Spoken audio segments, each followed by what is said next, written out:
I think yeah, I've started recording. Yeah, someone was asking a question before. Yeah, Shiva here. I was just checking if, I mean, has anyone detected dark matter? Like, No, there are experiments that are going on, but there's no like proper proof of dark matter. Like we don't even know if that'll exist or not.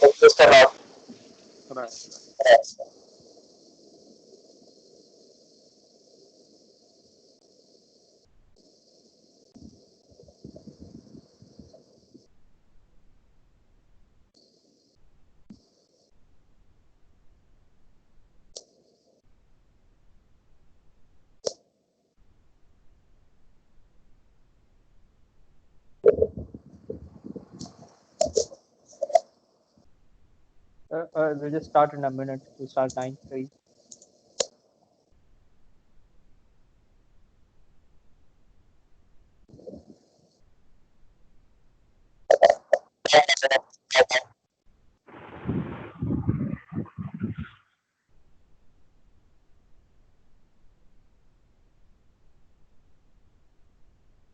Okay, guys. I think let's just begin the session. So if people want to come later, they could just join in. So dark matter and dark energy. These are arguably the most mysterious topics in astrophysics right now. And just very little of these things are known that we're in such an early phase that we don't even know proper definitions of these terms. But nevertheless, they have a lot of history and they have a lot of interesting stuff going for them. So let's get to it. Before we start, I just want to come back to this quote which I really like a lot. Basically, Carl Sagan says that astronomy is a humbling and character building experience. The meaning is that there's just a lot of unknown things that if we look up, we just realize that there's so many things to do that it's just very humbling and we realize that we don't know a lot. And dark matter and dark energy are the perfect topics which makes this come true.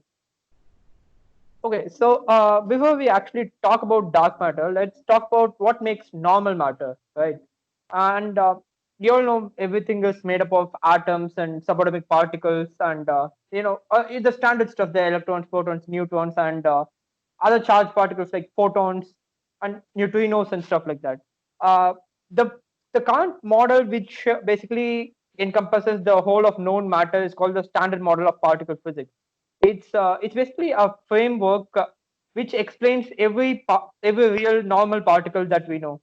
So you can just see there are groups of particles here: leptons, strong electron quarks, and gravitational and and the four boxes on the right side represent the force particles, and the leptons and quark represent the particles that combine to produce the matter as we see it. So, for example, there's actually a simplified analogy that if you put leptons and quarks in a box and shake it, you get atoms. And it's basically that electron is a lepton, and photons are basically combination of quarks. So these two combine in various proportions to make the normal matter that as we know it. And probably you all know there are four fundamental forces of their nature, and all of them have a particle associated with them. The strong nuclear force has gluons, the electromagnetic force that we see has photons, and then the weak bosons, and then the gravitons. uh, this exception to this is that the existence of graviton is not proven yet, but the particle called graviton is said to exist. We just haven't detected it yet. But nonetheless, all the force carriers have their own particles, which is the basically the point of the standard model. Everything that we know has a particle associated with it. The particle is basically the undivisible element in the force, and even in the normal matter, there's always the undivisible element which comes out to either a lepton or a quark. So that's the normal matter that as we know it right now. And one more topic we need to get ourselves familiar with before we go into dark matter is the gravitational law. Specifically, this law, which is basically a combination of Kepler's second law and Newton's law. So it states that the farther the body is from its star, just consider Sun and Earth. The farther Earth is from the Sun, the slower its orbit is. Basically, Kepler's second law says that the area swept by the Earth and Sun, as you can see in the diagram, is same as the Earth that is same as the area that sweeps it when it is at the farthest point. So they basically are sweeping out equal areas in equal time, which means that for this to be true, the body that's closer to the star has to move faster, and when it's farther, it has to move slower, so that they cover equal amount of areas in the same given time. It essentially means that if any body is closer to its gravitational center, it travels faster, and if it's away from the gravitational center, it travels slower. That's basically a common thing in orbital mechanics on the scale of a solar system. But we'll see that that's not the case always. Okay, we'll just come into the core part of it, the origin of dark matter. So in the previous slide, we saw that when a body is closer to its center, it moves fast, and it's slower when it's away from the center, right? So an astronomer called Frank Zwicky, in 1933, he basically observed something called the Coma cluster. And what he basically saw was that there were a lot of objects in that cluster that were gravitationally attached to the center of they were gravitationally captured by the center of the center of that cluster. So he did calculations of the masses of the objects and the gravitational orbits. So what he inferred was that the force required to capture all those elements in the cluster that he saw was basically greater than that could be explained by the current mass in that cluster. So he stated that if it weren't for the presence of unknown mass, the cluster shouldn't exist in the first place. It would have been gravitationally flung out. It wouldn't be a stable cluster if it weren't for the existence of a mass that was undetectable. And he is the one that's credited with the term dark matter. He was the one that coined it for the matter that should have held the objects in the Coma cluster together. And when Zwicky released his results to the astronomical community at that time, they were met with a lot of skepticism. And the equipment in 1933 wasn't the greatest of equipment, and so there were a lot of uncertainties. So the theory of dark matter weren't really accepted till later, and that's credited to an astronomer, Vera Rubin. So what she did was in 1968, she started observing Andromeda. And 1968 was a day when astronomical instruments were precise enough that reliable results could be reproduced enough. So she started doing observation of rotational properties of Andromeda from an observatory in Arizona. So what happens is, according to our knowledge so far, what happens is that when a body is closer to the center of the Andromeda, it should be faster, right? And when a body is farther from the center, it should be slower. So these are usually plotted on something called the rotational curves. The rotational curves are basically just plotting the rotations of the objects across all the ranges of objects that are in the observational space. So when she did plot that, what's to be expected was that the objects closer to the center of Andromeda should be moving much faster than the objects in the outer rim of Andromeda. That was what the expected hypothesis was. But surprisingly, what she did observe was that a large amount of objects seem to be rotating faster in the outer ring than in the inner ring. And some of the objects in the outer ring were moving just as fast as the ones in inner ring. And none of them were actually slower, none of the outer objects were actually slower than the inner objects. So it basically meant that every object was rotating at the same speed or at a speed higher, even the outer objects. That was basically that was going against everything in the Newton for Kepler's law that we previously saw in this slide. And this is a proven slide. This is a proven concept. There have been experiments to prove this theory. So when Vera Rubin did this, so she had to conceal both of these theories. Newton's and Kepler's theory was right beyond a doubt. There was no questioning that. But she also should have observed speeds much slower in the outer rim, but she didn't. So she had to conceal these both. And when you conceal these both, what you get is that there is an undetectable mass that's actually propelling the outer rim objects to go at speeds faster or just the same as the inner rim. And that mass is essentially undetectable. This is a nice photo of Vera Rubin with her equipment in her Arizona observatory, and she is actually formally credited with the discovery of dark matter in the first place. Frank Zwicky's observation wasn't really up to the scientific standard, so Vera Rubin is usually the one that's credited with the dark matter discovery. So basically, what she postulated was she also knew about Zwicky's results. So and she postulated that there is an undetectable dark matter which provides mass so that the objects that are in the outer rim also move fast.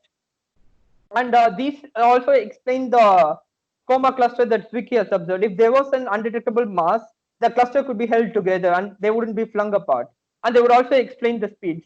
So this concept stuck around after Verhoeven's discovery. So what you're seeing on the screen is a nice GAF. There's a lot of debate on how it's pronounced, so I'll just call it GAF. So this J, notice how it's a pretty accurate GIF. So just notice the speeds of the objects in the inner rim. Just notice how things travel near the center of it and how things travel at the far end of it. What do you see? Does the objects on the outer rim travel faster or slower than the inner ones? What do you guys think? You can unmute yourself and answer. What does it seem like in the GIF here?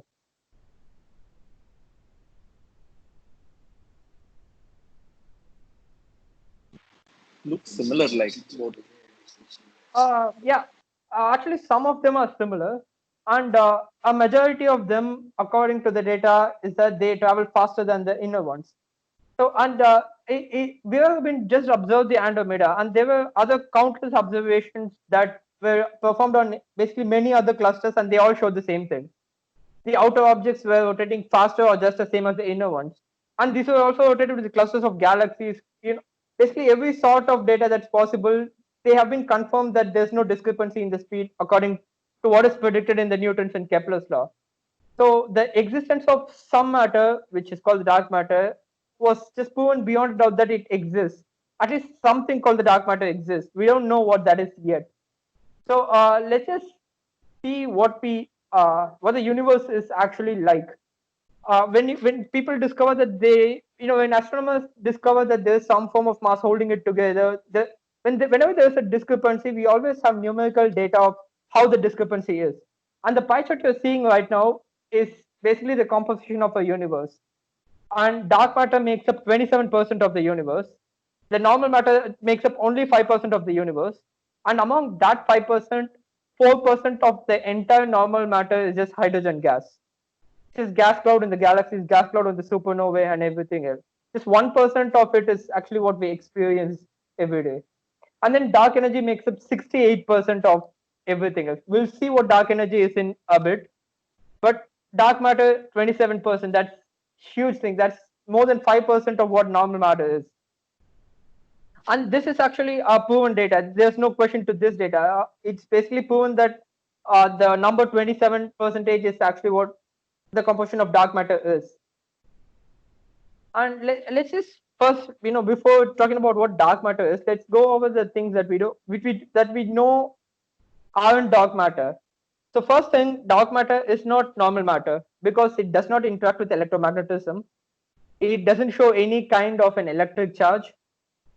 So these two things basically say that it's not the normal matter that we might misinterpret, and it's not antimatter. What antimatter basically involves in a lot of annihilation, and these annihilations are easily observable using our current devices. So, but dark matter does not show any sign of annihilation whatsoever. So, it is not antimatter, and dark matter isn't related to black holes. When the concept of dark matter first started floating around in the 1970s, people were comparing it to the objects that are in a black hole. Basically they don't emit light, but they also have gravitational properties. But we now know that dark matter is not related to black holes because they can just coexist with normal matter and not interact with them, whereas a black hole always pulls matter towards itself. But these do not have such a large gravitational influence. They just coexist with normal matter and they just pervade the fabric of space-time without any discernible effects in our Earth right now, or in a space-time scenario. They just don't provide an effect that instruments can infer yet.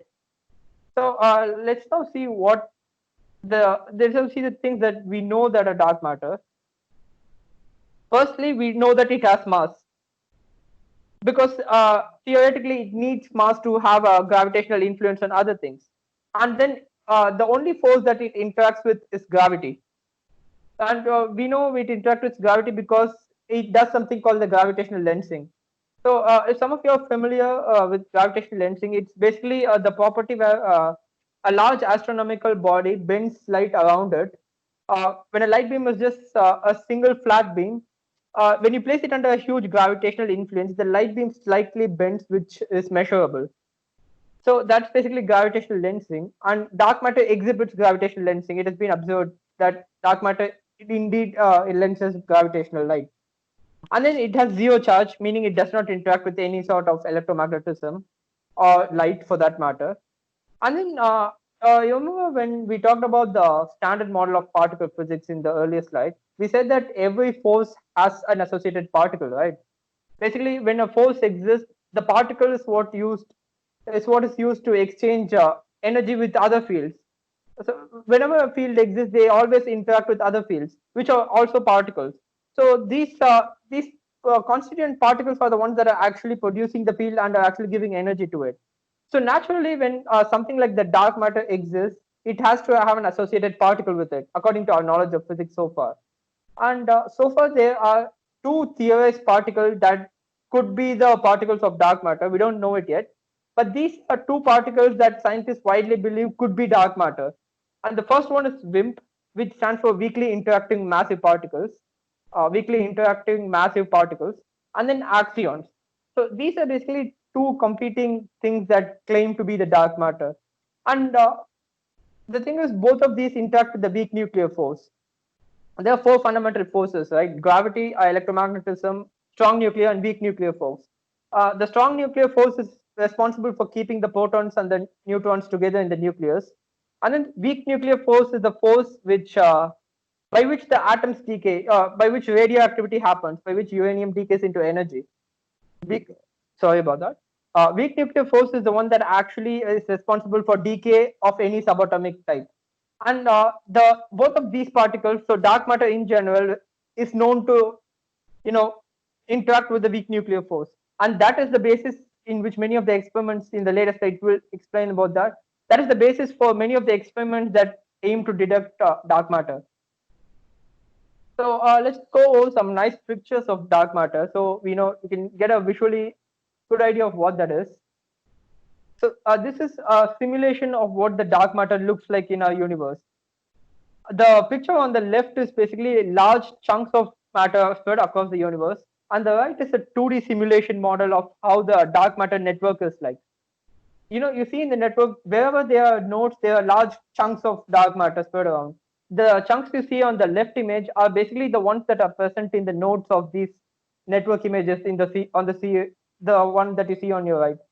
And basically, NASA does a lot of simulations on dark matter, and this network of dark matter particles and the chunks that are placed in the nodes is supposed to be the widely accepted ones right now.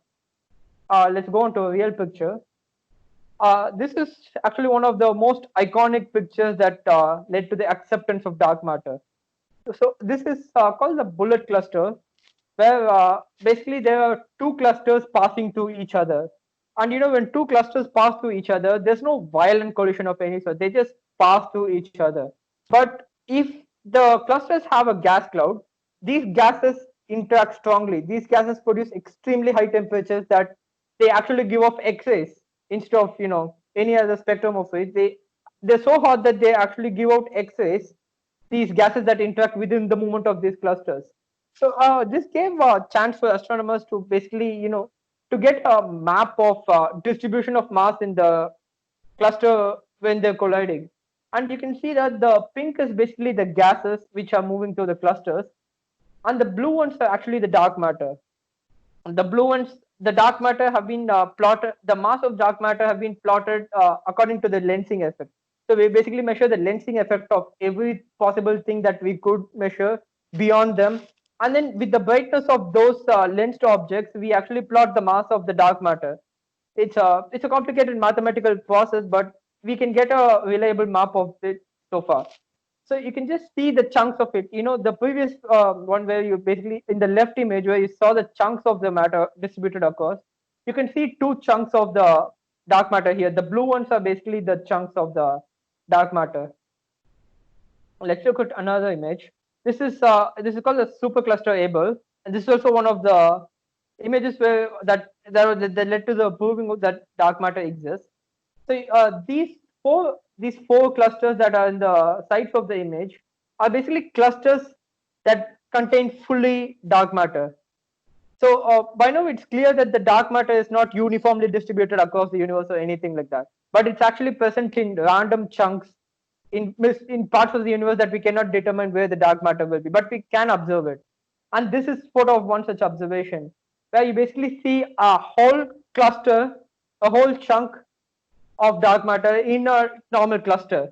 And these are the type of matter that provide the speeds that we can observe so far. These are the things that give the mass that basically keeps these galaxies moving at the speeds they are. They should be much, much slower in speed if the dark matter here did not exist. And now let's just move on to the experiment that we have been conducting so far to detect the dark matter. And when there's a thing in particle physics, we go to the LHC, right? Large Hadron Collider. That is the biggest detector that we have so far for testing theories on subatomic particles. But this is slightly sort of a different thing where the LHC wouldn't exactly be the right equipment for testing a particle here. But there are minor tests that are going on in LHC to determine if there's dark matter. But the biggest study is this one that we're seeing in the screen right now. It's called the LZ experiment, and it's basically a collaboration between Stanford and some other universities. And what they did was they basically took an abandoned mine in Dakota, and then they converted the 1 mile deep mine into a shielded laboratory where there's no, interference of cosmic rays or any other rays, basically. So this is a small setup of how the experimental setup is placed. It's basically a 1 mile tunnel where you go in and they basically have set up the entirety of the laboratory inside this 1 mile tunnel. And most of the experiments that are of this nature are basically conducted in underground because of the cosmic rays. And a lot of random atmospheric forces, cosmic rays, these things disturb the highly sensitive devices that we wouldn't be able to distinguish a legitimate disturbance that is carried out by a particle that we need, or is it some random disturbance that's carried out by a cosmic wave or some random atmospheric disturbance. So most of the experiments are placed under underground tunnels of this sort. So this is the one that LZ experiments is currently using. And then let's just go to the operational mechanism. So what it basically consists of is a 3-layered tank. That's the core of this experiment. The innermost tank is 10 tons of liquid xenon surrounded by titanium plates. And this 10 tons of liquid xenon in the titanium container is contained inside a mixture of liquids which absorb gamma rays from ever entering the main device, which is the liquid xenon. And then this whole setup of liquid xenon enclosed within the liquid mixture for gamma ray absorption is placed inside a container of water which has over 26,500 liters of circulating water. The water just keeps circulating to, cool the environment to basically just absorb any sort of low random noise that might arise at the outermost level. So it's basically a 3-layered chamber.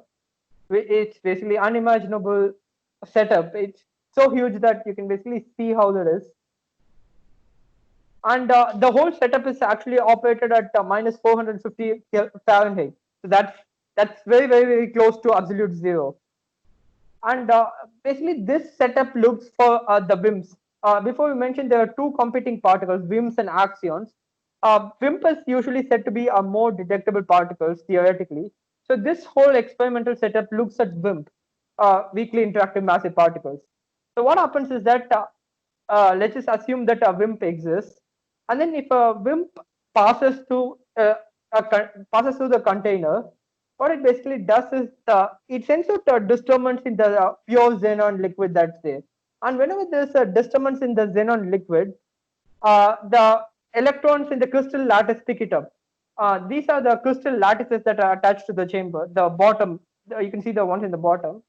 So these crystal lattices pick it up, and they will record a disturbance in the otherwise perfectly calm environment. So this is basically an internal setup. let's just say incoming particle is the WIMP, and then if by any chance the WIMP interact with the xenon here, the crystal lattices will definitely capture it, and then the captured disturbance is basically picked out as a noise in an otherwise calm wave which you would see. So that's basically how we measure dark. We try to detect dark matter.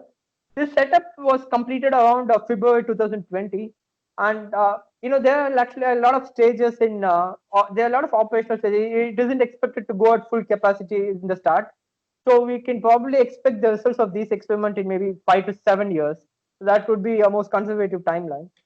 But it just started operating, so it's basically an exciting time. So you never know when the results are going to come out. So just 5 to 7 years would be a decent enough time to expect any kind of results. So that is basically what we are doing, what the scientific community is going about doing about dark matter.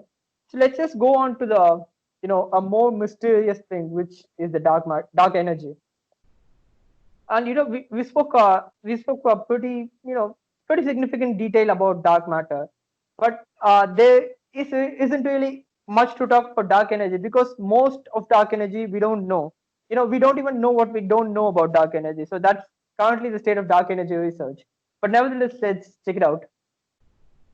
So the origin story of dark energy. So what happened was, when Einstein basically first discovered general relativity, he gave the space-time fabric model of the universe, which basically stated that the gravity is a result of the geometry. And then when the models were analyzed, what happened was that the general relativity equations seem to be directly saying that the universe is expanding. But at that point, at 1915, what it was believed was that the universe is static. It's been the same thing for infinite amount of time, and it will be the same for infinite amount of time into the future. So when these general relativity equations were analyzed and they predicted a universe expanding, that seemed to flow in the face of physics at that time. And even Einstein himself believed that the expanding universe model predicted by his equation were wrong. So what he did was, he believed that the universe is perfectly static. So to make his equation static, what he did was he introduced something called the cosmological constant into the general relativity equations. So this constant basically kept the universe from predicting an expanding universe. And soon enough, by observations by Edwin Hubble and other astronomers at that time, basically gave proof that the universe is expanding. So scientists had to change the cosmological constant to give it a value that will predict an expanding universe. And Einstein himself called this cosmological constant his biggest blunder in his scientific career. But that soon turned out to be a factor that was accurately predicting how fast the universe is expanding. So the blunder turned out actually to be it turned out to be a genius. To tell it, scientists do not actually know how the cosmological constant works, but we do know that it works and it predicts the expansion rate of the universe. And soon, every equation has a physical meaning, right?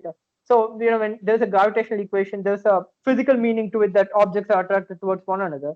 So, what the physical meaning of the relativity equation with the cosmological constant was that empty space itself had energy.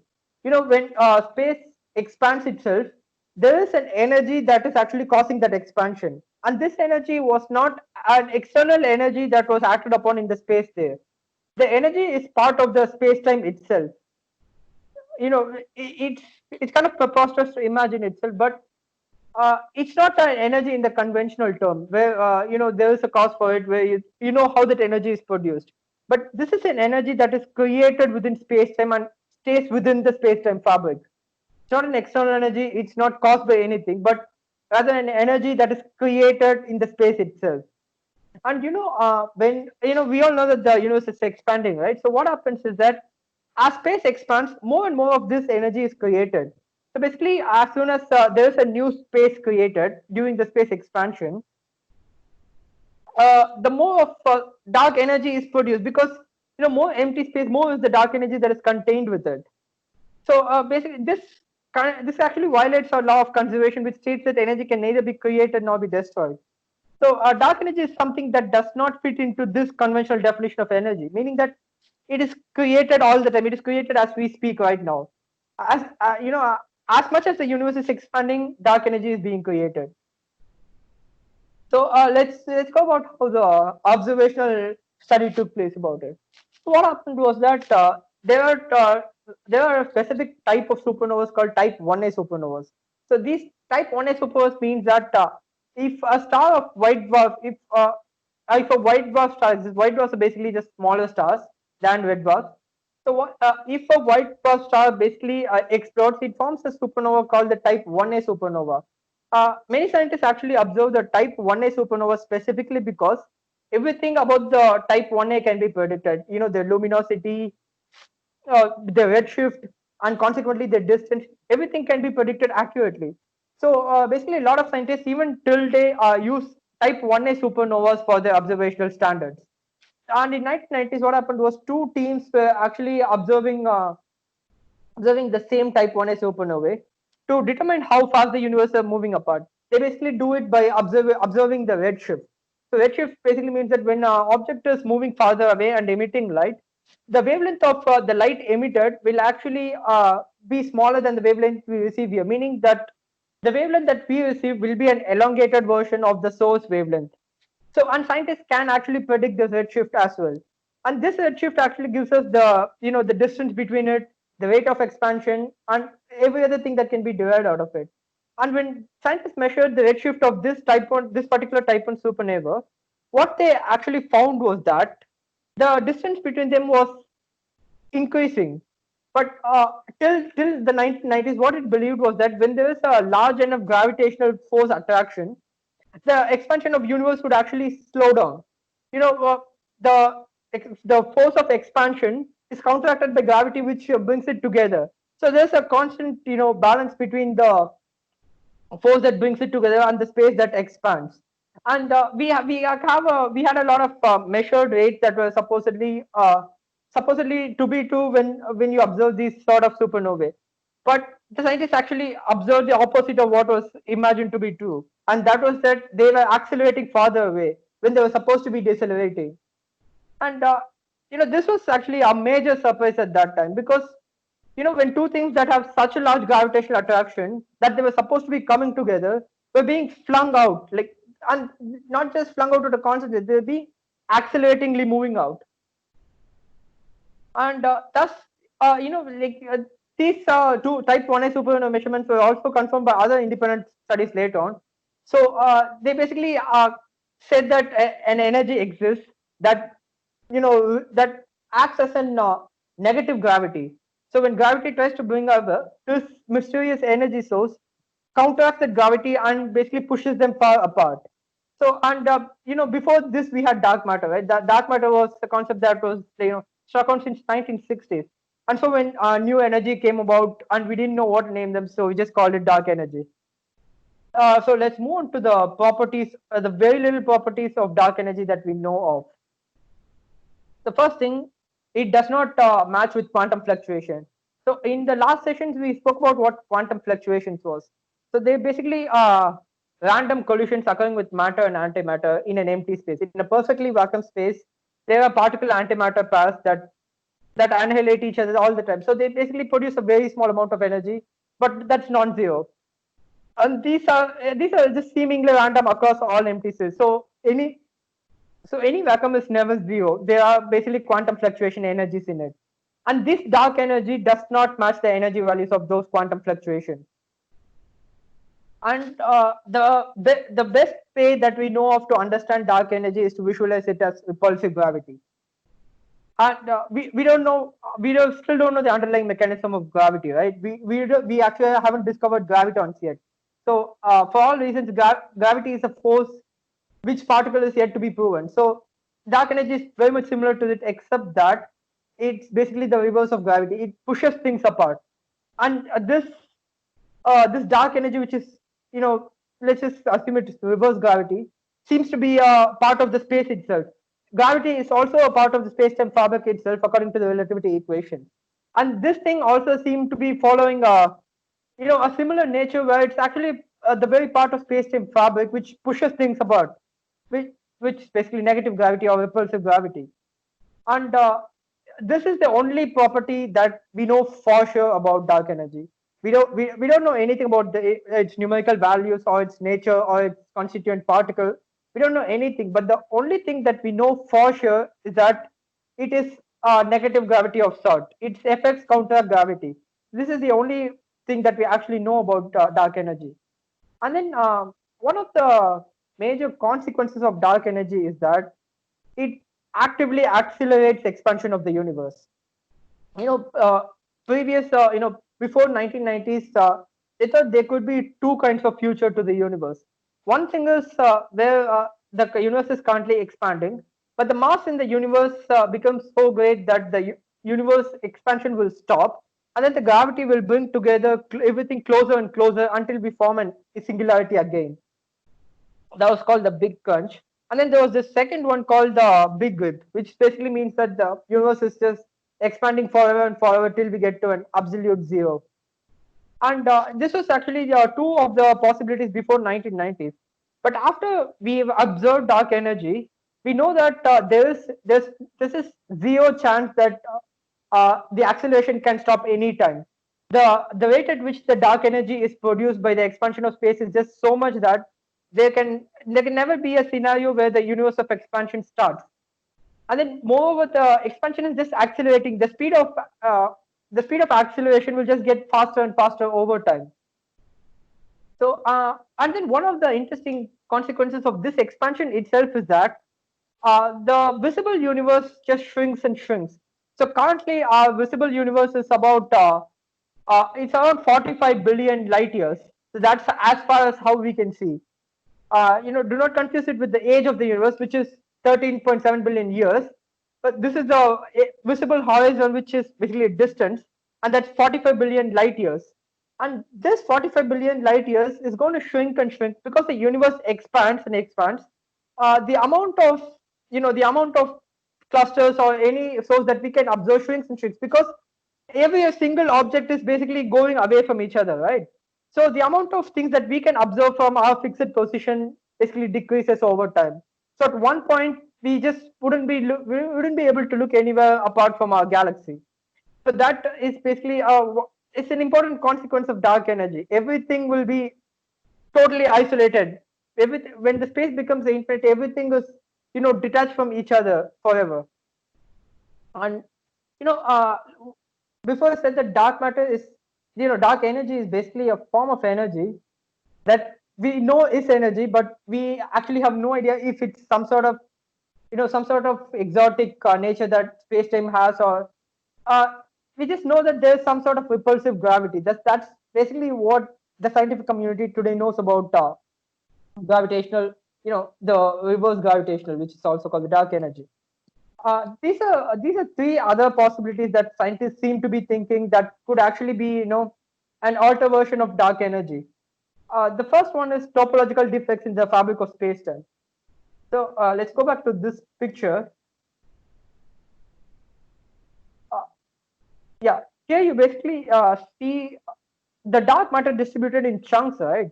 So it means that the distribution of dark matter is not actually a flat curve. It's basically a random curve where the dark matter is just distributed in the nodes of this network that we're seeing right now. And if dark matter is distributed like this, there is a lot of chance for deformities in space and time. So that's the first one. Basically, anything that we did not observe in space-time to be a uniformity might actually cause this effects of dark energy that we're observing. The second one is called the concept of quintessence.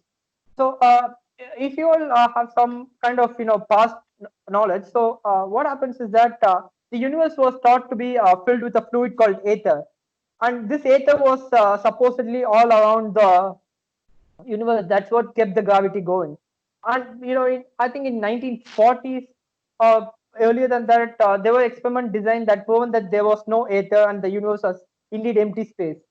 But for the dark energy, we again have a similar concept where we have this thing called quintessence. Quintessence is it's basically a name that Greek philosopher gave to an exotic form of matter in the earlier centuries, and that is a fluid with negative gravitational mass. A fluid that has mass but in a negative term. it just exists mathematically. There's no, there's no observable part of it or anything. So that's just one exotic possibility of what dark energy could be. And then the third one, a more realistic one, is that the dark energy varies with time. So there's no one specific dark energy that can be uniformly available, but it's actually a time varying form where the dark energy is basically distributed throughout the space time, and that differs across space and across the location and across the time. This is actually explained the possibility that is believed to be it's believed to come true, and one of the more realistic ones. So these are essentially the things that the scientific community knows about dark energy. And then so let's just summarize what we've seen so far. The first thing, the term dark does not mean anything beyond that. We actually don't know much about it. So that's basically dark attached to anything means. And then the properties of dark matter are actually widely known to the scientific community. We know what it is and we know what it is not. So we're a step closer in observing it. When you know what something is not, you can basically design experiments to prove it or disprove it. And the community is doing just that. We have designed experiments that can detect dark matter, and the first part of the problem is solved. So it's now an engineering problem to build detectors of scale to find out whether dark matter exists. And then dark energy. We we really have no framework or a solid theory which explains what dark energy is. So it's still a hypothesis as of now that explains why space is accelerating at a rate it's so far. If it weren't for the space acceleration, we wouldn't really have much of a concept of dark energy. So it's basically a placeholder for the energy that causes the expansion of universe. So that's all it is as of right now. It's a placeholder for an energy. We don't know what that energy is. That's called the dark energy.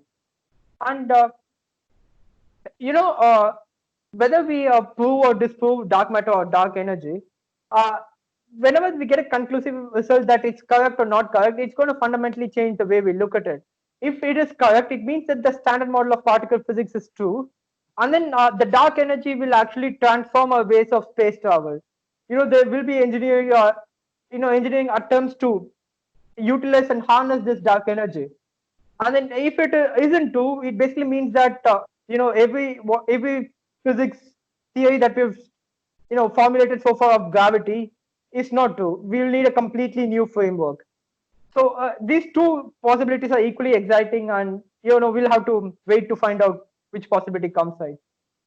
So that's the end of presentation. So if you guys want to ask questions, the floor is open right now.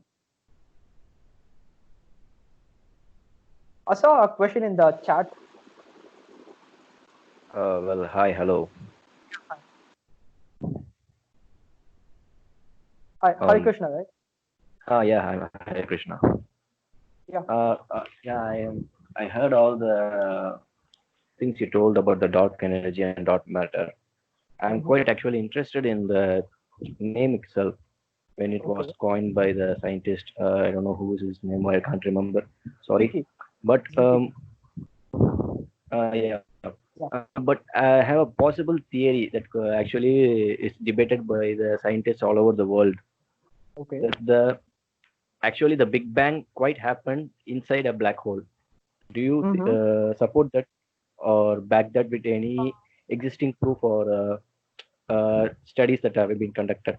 The thing is, there are theories. Like I've seen a lot of theories that actually say that the Big Bang was actually caused inside a universe, and what that means is our universe is actually part of the multiverse, where there are many universes existing right now, and ours is just one of the universe that happened inside space. Currently, this thing, this does not have any observable proof, right? We need space to test this theory, right? Yep. So as of now, it only remains as a hypothesis, and it's not a theory that we can test anytime in the near future. So it's a concept that we can, neither prove nor disprove. It just remains hypothesis as of now. Yeah, but it's so appealing that it could be possible, right? Yeah. The thing is, there's a theory called string theory, which basically states that everything is actually a vibration of a fundamental string. We'll session of string theory later. So if string theory is true, that model of Big Bang is true. The Big Bang actually happened inside another universe. Yes. So yeah, it will actually depend on proving string theory whether the Big Bang actually happened that way or not. It another one. It can also be examined by when actually the Big Bang happened. The first 200 or 300 million years, the only thing existed in the space or the observable universe right now, when the Big Bang actually started, was just Yeah. helium and hydrogen. Why Uh, can't a black hole consume enough helium and hydrogen from a dying star or a neighboring star, and it consumed so much helium and hydrogen, and it got stored and erupted out like a big bang or a white hole? That's what we could say in different different timelines. Actually, it okay. can be The a possibility. thing, yeah. No, the thing is that black holes does not work that way, right? So let's just say an atom of hydrogen is being absorbed into a black hole, what happens is Okay. that it does not basically observe and keep the hydrogen itself. When it starts entering that, the hydrogen atom is torn apart by the gravity. The proton is separated. The nucleus cannot be stable when entering a black hole. So the nucleus is torn apart, and everything is torn at a fundamental level that the matter is indistinguishable. If you put two atoms of hydrogen and three atoms of helium into it, you will have Mhm. five constituent things, but you won't be able to distinguish whether it's the hydrogen atom or the helium atom. Everything is toned down to its fundamental Okay. level that Okay. So it just uh, disintegrates. erupt anything. It cannot swallow something and erupt it as it is. It basically destroys it completely. So there's no possibility of it actually, taking in something and giving out the same thing. The same thing is never possible. Okay. Okay. Now I understand. That was So helpful. matter can be spewed out of a black hole, which is the white hole. There's no, we haven't observed any white hole as of yet, but Yes. Yes. theoretically it's possible by the relativity equations. Even if a white hole exists, there won't be the exact same matter coming out of a black hole. It can't be that the matter goes in a black hole and comes out of a white hole. It's possibly just random Oh. connected events, Okay. and then random atoms that are coming out of the white hole. You won't be able to establish any sort of relationship. Oh, okay. Okay. Now I understand. Thank you. Uh, I think I saw some other question in the chat. I'll just mute. Can normal matter like neutron decay as dark matter? Actually, yes. I think the previous question was the difference between WIMP and an axion. So what happens is these are two particles that compete to be the matter that makes up dark matter. These are the constituents that could make up dark matter. WIMP is basically generally more agreed upon the constituent particle that makes up dark matter, whereas an axion is a theorized particle which can actually decay into a proton. There are even theories that say that an axion can decay into a dark proton, a dark photon. So, everything is just a hypothesis as of now. And then basically the difference between WIMP and an axion is that the axions are less interactive, but they have an half-life element, which means that they can decay. And the WIMP generally is not, it's not theorized to decay, and it supposedly interact with the weak particle. The axion not so much of an interaction with the weak particle. And yes, the axion can decay, but the decay properties of the weakly interacting particles, they're not theorized as of now. So that's the major difference. Axion decay and WIMP usually doesn't.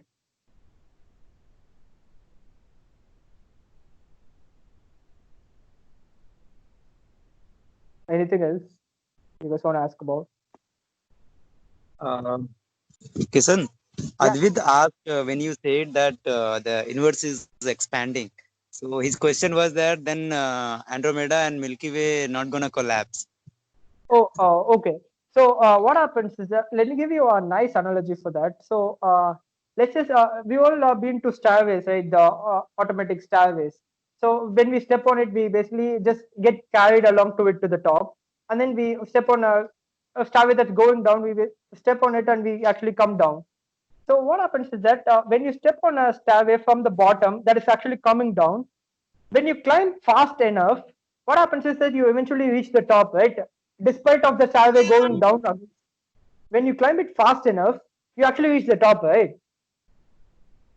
Do you get the analogy? When something is going against you, but when you run faster than that is going against you, the stairway is going down, but you run on top of it fast enough that you actually get the top. So that's exactly what is happening with the Andromeda and our galaxy, right, Milky Way, right now.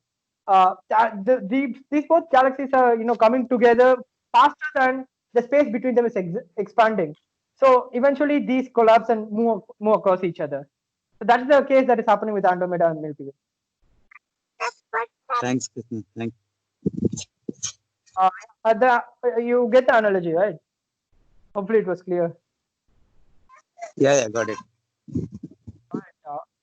Anyone has any other questions or something they want to add?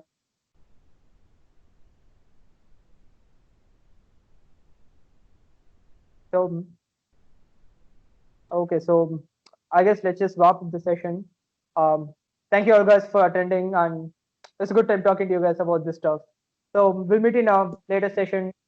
For now, good night, guys. See you all. Thank you, Krishna. Thank you for your. Thank you. Thank you so much. Thanks a lot, Kishan. It was really good.